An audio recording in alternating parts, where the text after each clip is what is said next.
여러분 혹시 이런 생각해 보셨나요? 세계 최고 수준의 두 나라, 중국과 한국이 왜 각자의 영재들을 전혀 다른 길로 이끌고 있는지 말이죠. 한쪽에서는 AI 혁명을 이끄는 천재가, 다른 한쪽에서는 모두가 선망하는 의사가 탄생하고 있습니다. 오늘 그 이유를 한번 파헤쳐 보겠습니다. 자, 이 그림을 한번 보세요. 이게 딱 핵심을 보여주거든요. 한 사회가 누구를 영웅으로 생각하는지를 보면 그 사회가 무엇을 가장 중요하게 여기는지 알 수 있죠. 중국에서는 국가의 기술 발전을 이끄는 AI 엔지니어가 영웅이고요. 한국에서는 안정적인 삶을 보장하는 의사가 영웅으로 여겨집니다. 그래서 오늘 우리가 살펴볼 내용은 이렇습니다. 먼저 이 모든 논의를 촉발시킨 충격적인 사건, 딥시크 쇼크부터 시작해서요. 그 다음엔 중국이 어떻게 기술 인재를 키워내는지, 그리고 한국은 왜 안정성을 추구하게 됐는지 그 배경을 살펴볼 겁니다. 그리고 이 두 선택이 어떤 결과를 낳았는지, 마지막으로 국가가 어떤 궁극적인 선택의 기로에 서 있는지 이야기해 보겠습니다. 자, 그럼 첫 번째 이야기부터 시작해 볼까요? 이 모든 걸 다시 생각하게 만든 계기가 있었습니다. 바로 2025년 1월에 터진 이른바 딥시크 쇼크라는 사건이었죠. 정말 말도 안 되는 일이 벌어진 겁니다. 중국의 작은 스타트업 딥시크가요, 챗 GPT 개발비의 고작 10%를 가지고 거의 비슷한 성능의 제품을 만들어낸 거예요. 이 소식 하나에 세계 최고의 기술주인 엔비디아 주가가 폭락할 정도였으니 월스트리트가 얼마나 큰 충격을 받았는지 짐작이 가시죠? 근데 진짜 중요한 질문은 이겁니다. 딥시크를 이끈 그 엔지니어들이 실리콘밸리에서 비싼 돈 주고 데려온 사람들이 아니었다는 거예요. 순수하게 중국 땅에서 나고 자란 토종 인재들이었다는 거죠. 어떻게 이게 가능했을까요? 이건 그냥 한두 명의 천재 이야기가 아닙니다. 바로 그들을 만들어낸 거대한 시스템의 결과였던 거죠. 바로 이 지점에서 우리는 중국의 기술 전쟁 기계를 들여다봐야 합니다. 이건 단순히 교육 정책 수준의 이야기가 아니에요. 기술 패권을 차지하기 위한 국가가 모든 걸 쏟아붓는 거대한 미션, 말 그대로 인재 전쟁입니다. 이게 하루아침에 된 게 아니고요. 정말 체계적인 파이프라인이 있습니다. 아주 어릴 때부터 코딩 영재들을 발굴해서 천재반에서 키우고요. 칭화대 같은 최고 대학에서는 상위 0.1%만을 위한 특별반을 만듭니다. 졸업 후에는 국가가 엄청난 연구비를 지원하고 최고의 기술 기업들이 이들을 흡수해서 더 크게 키워내죠. 심지어 해외 인재들까지 끌어들이고 있으니 말 다 했죠? 와, 721조 원? 이 숫자가 뭘 의미하는지 감이 오시나요?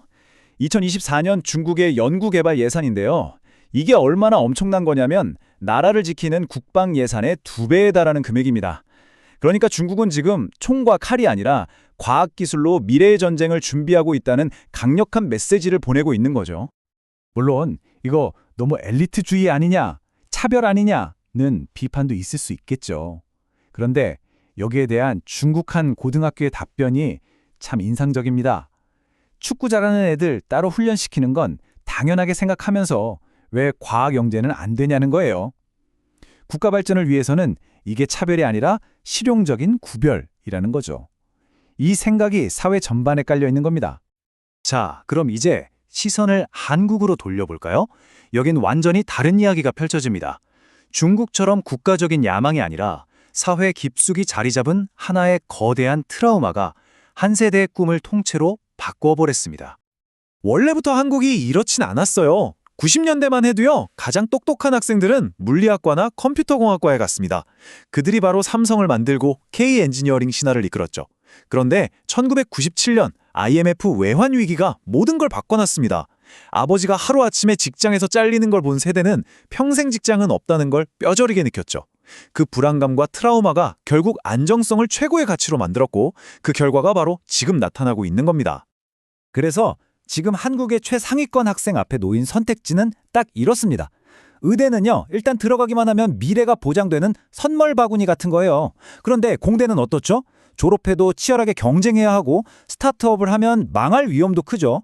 성공이 보장되지 않는 랜덤 박스인 셈입니다. 여러분이라면 어떤 선택을 하시겠어요? 아마 이 말 정말 많이 들어보셨을 거예요. 전교 1등 하는 학생이 공대 간다고 하면 부모님이나 선생님들이 뭐라고 하시나요? 그 점수로 공대 가기엔 너무 아깝다. 이 한마디에 모든 게 담겨 있습니다. 최고의 성적은 도전이 아니라 안정을 사기 위한 티켓이 되어버린 거죠. 공학처럼 불확실한 분야에 그 티켓을 쓰는 건 이제 낭비로 여겨지는 사회가 된 겁니다. 좋습니다. 그럼 이렇게 야망을 택한 나라와 안정을 택한 나라.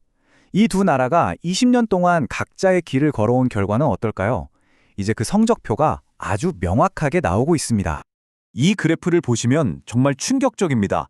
세계에서 가장 수준 높은 과학 연구 성과를 내는 기관, 즉 네이처 인덱스 탑 10인데요. 10개 중에 무려 8개가 중국 기관입니다.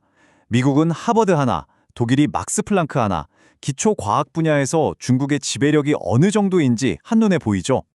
그런데 우리나라 최고의 대학 서울대학교는 몇 위일까요? 안타깝게도 52위입니다. 이건 단순히 순위가 낮다는 걸 넘어서요.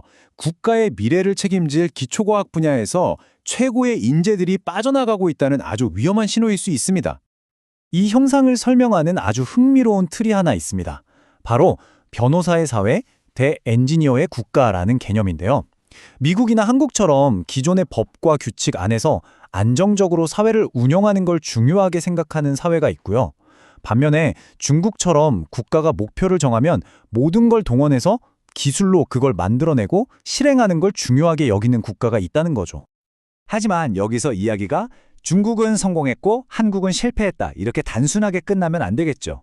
중국의 압도적인 성공 모델 뒤에는 우리가 반드시 짚고 넘어가야 할 아주 중대한 대가가 따릅니다.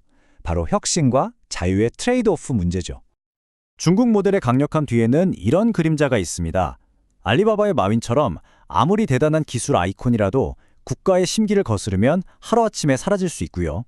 국가가 정한 방향이 틀렸을 때 그걸 바로잡기가 굉장히 어렵습니다. 그리고 무엇보다 국가 목표만을 위해 달리다 보면 개인의 자유나 행복 같은 가치들은 무시되기 쉽죠. 엔지니어에게 엄청난 힘을 실어주지만 바로 그 시스템이 언제든 그들을 억압할 수 있다는 겁니다. 다시 한국 상황을 보면 이건 정말 심각한 문제예요. 입시 결과만 봐도요. 수능 성적 최상위권 학생들이 갈 수 있는 학과 상위 20개가 전부 의대입니다. 이건 마치 국가의 가장 소중한 자원인 인재들이 단 하나의 안전한 길로만 빨려 들어가는 블랙홀 현상과 같아요. 새로운 걸 발견하려는 야망이 아니라 실패하지 않으려는 방어 심리가 우리 사회를 지배하고 있는 거죠. 결국 이 모든 이야기는 우리에게 아주 근본적인 질문 하나를 던집니다.